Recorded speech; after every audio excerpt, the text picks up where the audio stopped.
تو اس میں بخل کرنے لگے اور منہ پھیر کر پلٹ گئے۔ اس آیت مبارکہ کا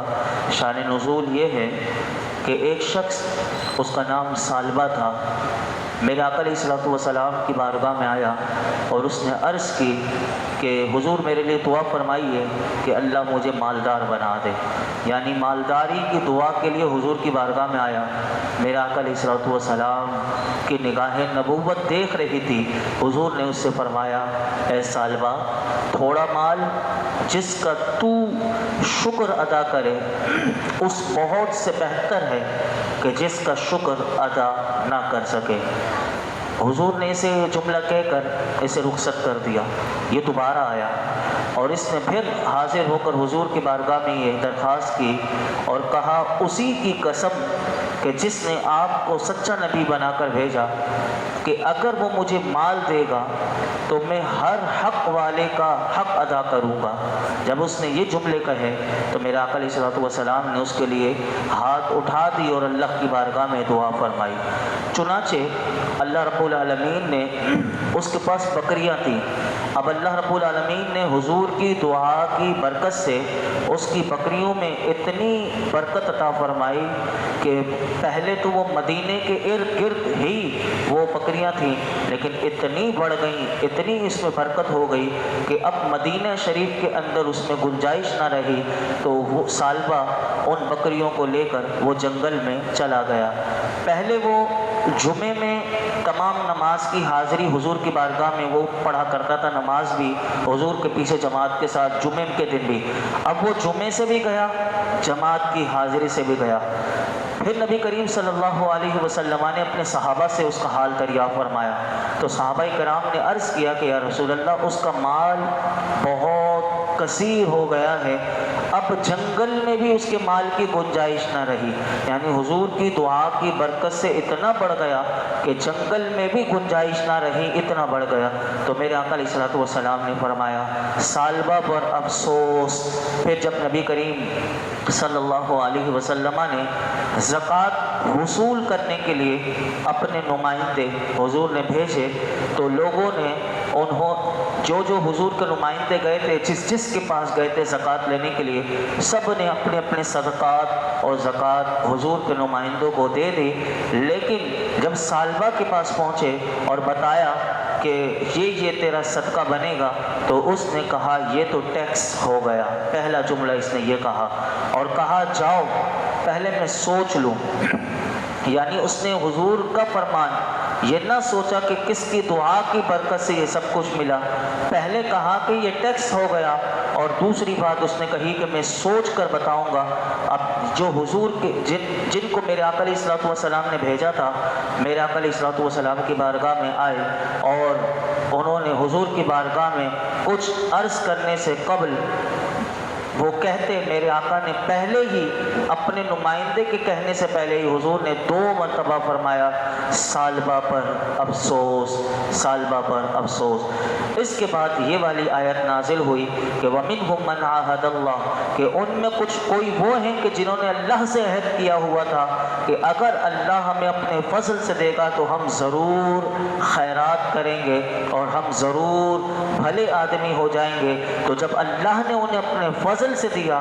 تو اس میں بخل کرنے لگے اور منہ پھیر کر پلٹ گئے۔ تو جب یہ آیت نازل ہوئی، جب ثعلبہ کو پتہ چلا کہ اللہ نے میرے بارے میں آیت نازل کر دی، تو وہ دوڑتا ہوا حضور کی بارگاہ میں صدقہ لے کر آیا۔ تو میرے آقا علیہ الصلوۃ والسلام نے اس کے قبول کرنے کی ممانعت فرما دی کہ اب تیرا صدقہ قبول نہیں ہو سکتا، تو اسے لے جا، واپس لے جا۔ وہ اپنے سر پر خاک ڈال کر واپس ہوا۔ پھر خلافت صدیقی آئی، یعنی حضرت ابو بکر صدیق رضی اللہ تعالیٰ عنہ کا دور آیا،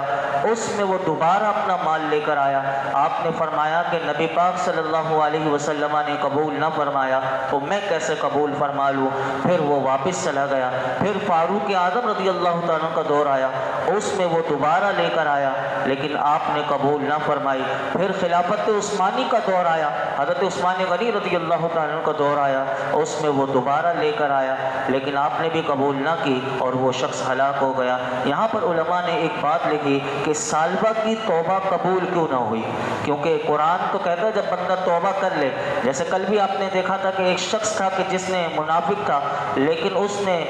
جلاس نے فوراً جب آیت نازل ہوئی توبہ کی، اللہ کے محبوب نے توبہ قبول فرما لی اور اس نے سچے دل سے توبہ کر لی تھی، اس کی توبہ کیوں نہ قبول ہوئی؟ تو اس کی ایک وجہ لکھی کہ اس کا توبہ کرنا، اس کا رونا دھونا یہ اس کے دل سے نہ تھا، بلکہ یہ لوگوں کے درمیان مردود ہونے کی وجہ سے جو اس کی ذلت ہو رہی تھی اس سے بچنے کے لیے واویلا کر رہا تھا اور توبہ صدق دل سے نہ کر رہا تھا، اس لیے اس کی توبہ قبول نہ ہوئی۔ اگر یہ صدق دل سے توبہ کر لیتا تو اس کی بھی توبہ قبول ہو جاتی، لیکن یہ جو لوگوں کی ذلت سے بچنے کے لیے کہ لوگ کیا کہیں گے، تو اس کی وجہ سے اگر اس نے توبہ سے بچنے کے لیے وہ توبہ کا ایک واویلا کیا، اس لیے اس کی توبہ قبول نہ ہوئی۔ یہاں پر ایک اور بات بھی یاد رکھیے گا، یہ جو سالبہ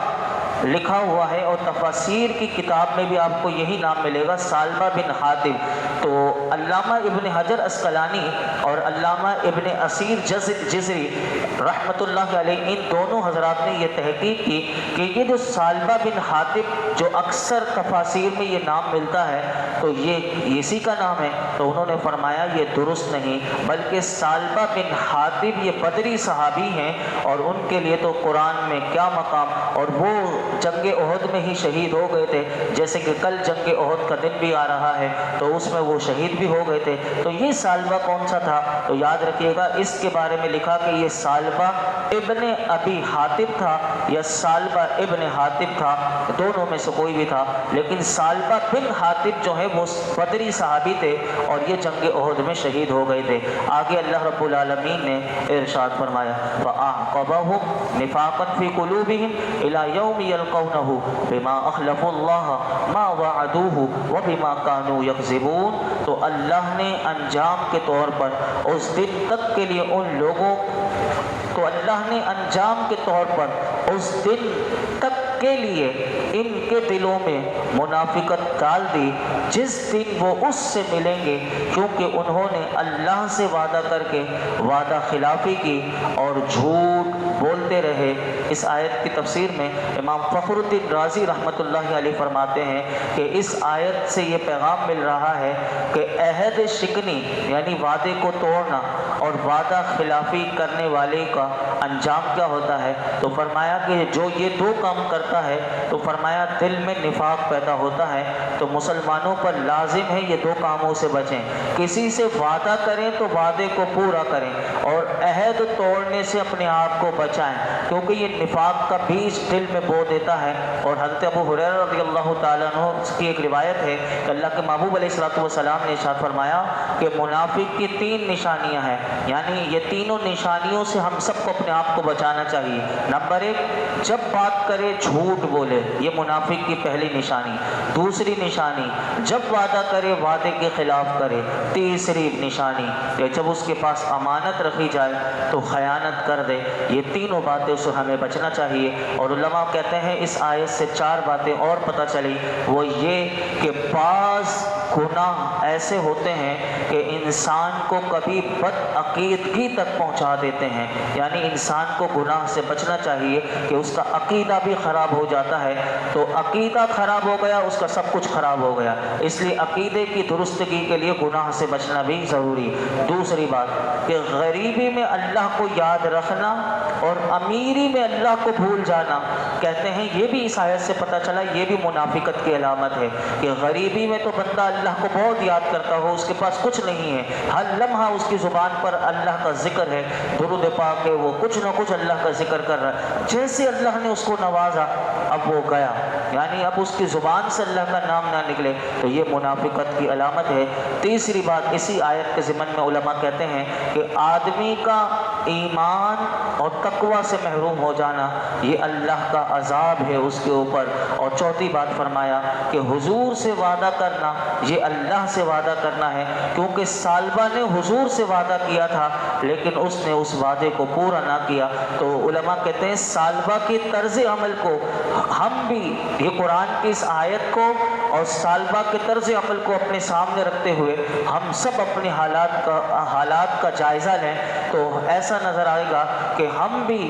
اور ہم میں سے معاشرے میں ایسے کئی لوگ ہیں کہ ایسے لوگ نظر آئیں گے کہ جن کے پاس مال نہیں یا جن کے پاس مال ملنے کی امید ہے تو وہ یہ دعائیں کرتے ہیں کہ اللہ تو ہمیں مال عطا فرما تو ہم اس مال کے ذریعے فلاں نیک کام کریں گے، اس سے فلاں کی مدد کریں گے، تیرا دیا ہوا مال ہم غریبوں کی بھلائی اور ان کی بہتری میں خرچ کریں گے۔ ایسا غریبوں کے ہم سب کے دلوں میں آتا ہے کہ یہ دیکھو یہ امیر ہے لیکن کتنا کنجوس ہے، ہم یہ زبان معاشرے میں یہ سنتے ہیں کہ اس کے پاس مال ہے لیکن یہ خرچ نہیں کرتا، اللہ مجھے دے تو میں اس طرح کروں گا، میں ایسے کروں گا، تو ہماری بھی آزمائش ہو سکتی ہے۔ تو لوگ اس طرح کہتے ہیں کہ مال غریبوں کی بھلائی اور ان کی بہتری میں خرچ کریں گے۔ اسی طرح بعض لوگ ایسے ہوتے ہیں کہ کسی بڑی مالی نقصان سے، شدید بیماری سے، حادثے سے بچ جاتے ہیں یا ان کے بچ جانے کے بعد اللہ کی بارگاہ میں دعا کرتے ہیں اے اللہ تو ہماری فلاں مشکل دور کر دے یا فلاں بیماری دور کر دے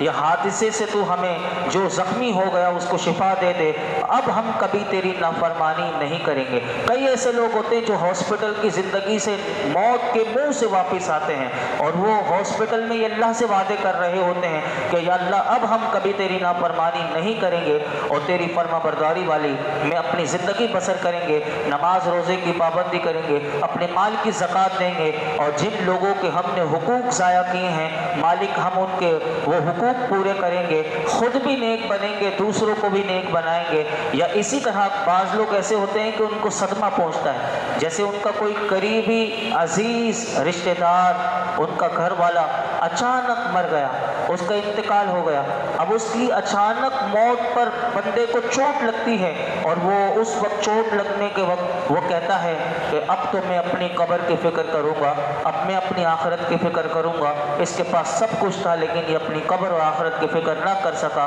ایسی طرح بہت سی مثالیں ہیں، لیکن ہم کیا کرتے ہیں کہ یہ سارے وعدے اللہ سے کرتے ہیں لیکن ہم سب بھول جاتے ہیں کہ ہم نے بھی کچھ اللہ سے وعدے کیے تھے، اور پھر وہ وقت آتا ہے کہ اللہ ہمیں نواز دیتا ہے تو ہمیں غریب حقیر نظر آنے لگ جاتا ہے اور ہماری بیماری جو شفا میں بدل گئی ہم اللہ کو بھول جاتے ہیں۔ تو علماء کہتے ہیں کہ یہ جو طرز عمل اگر ہماری زندگی میں بھی ہے تو ثعلبہ کا طرز عمل ہمیں بتا رہا ہے کہ ہماری بھی زندگی گویا کہ منافقوں والی زندگی ہم بھی گزار رہے ہیں۔ تو ایک سچے مسلمان کو چاہیے کہ وہ اس طرح کی کردار سے اپنے آپ کو نکالے، اور اللہ تعالیٰ کی بارگاہ میں دعا کرتے ہیں کہ وہ ہم سب کو ہدایت عطا فرمائے اور ہمیں کامل مسلمان بننے کی توفیق عطا فرمائے۔ وآخر دعوانا ان الحمد للہ رب العالمین، الحمد للہ رب العالمین، والصلاة والسلام على سید الانبیاء والمرسلین وعلى آلہ واصحابہ اجمعین۔ یا اللہ پاک جو کچھ ہم نے سنایا اس میں کوئی غلطی کوتاہی ہو معاف فرما۔ یا اللہ ساری منافقت کا مولا کریم کوئی بیج ہمارے اندر ہو تو اسے نکال دے، اللہ ہمیں کامل مسلمان بنا دے، اللہ ہمیں کامل مومن بنا دے۔ رب کریم ہمیں ہدایت عطا فرما، مولا کریم ہماری بے حساب مغفرت فرما، ہمارے والدین کی مغفرت فرما، میرے آقا کی تمام امت کی مغفرت فرما۔ اللہ ہمیں قرآن و سنت کا فہم عطا فرما، قرآن و سنت میں غور و فکر کرنے والا بنا دے، ہمیں باعمل با اخلاق با حیا بنا دے اور اخلاص کی دولت دے دے۔ ہر قسم کی ریاکاری، غرور، تکبر، بد اخلاقی سے اللہ ہمیں محفوظ فرما، ہمیں اپنی زبان کی احتیاط کرنے والا بنا دے، زبان کی بے احتیاطیوں سے ہمیں محفوظ فرما۔ یا اللہ جو کچھ سنا اسے یاد رکھنے، دوسروں تک اس کا پیغام پہنچانے کی توفیق عطا فرما۔ اس درس قرآن میں یہ جتنے حاضرین موجود ہیں جس کے دل میں جو مراد ہو پوری فرما۔ وصلی اللہ تعالی علی خیر خلقہ محمد وعلی آلہ وصحبہ اجمعین۔